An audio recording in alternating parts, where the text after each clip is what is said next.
یک ماه پس همین میبیام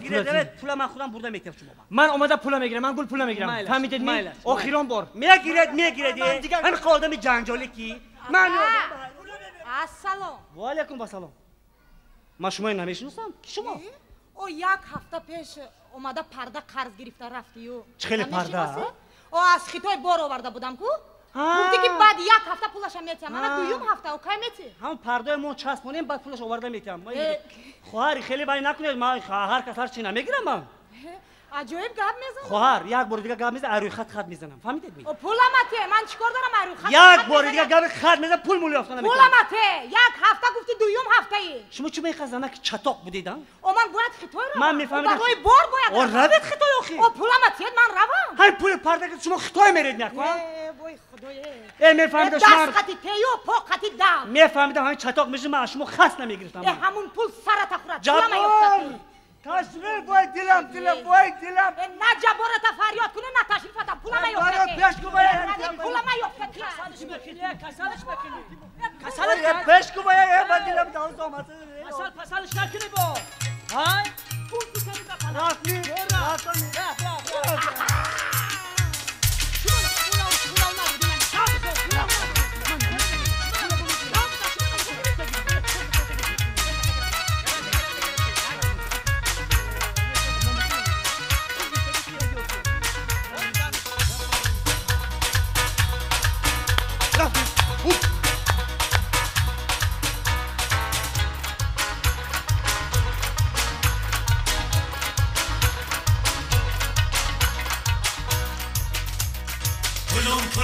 پولمو من با تو مایلمو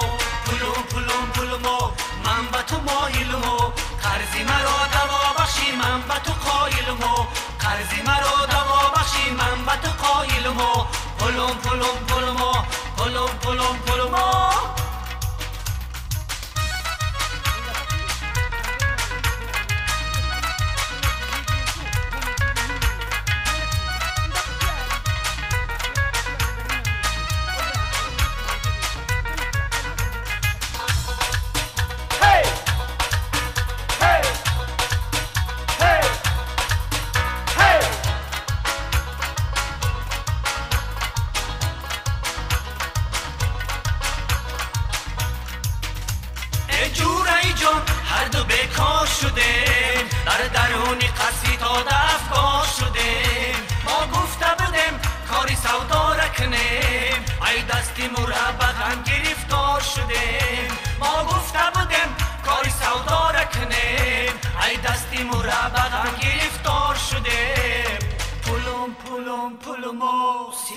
پولمو پولمو سیخ میزند دلمو دردی مرا دوا بخشی تو حل مشکلمو دردی مرا دوا بخشی تو حل مشکلمو پولمو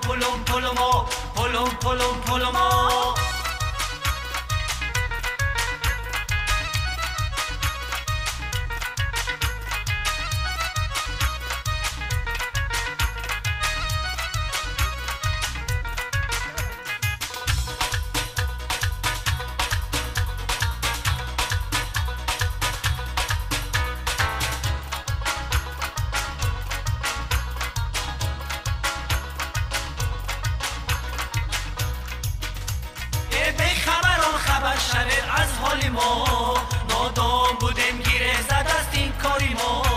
از ما نصیحت قرض هیچگاه نگیره در راهی گریز گذشته از چند سال ما از ما نصیحت قرض هیچگاه نگیره در راهی گریز گذشته از چند سال ما گریز صاحبی پول آمد گریز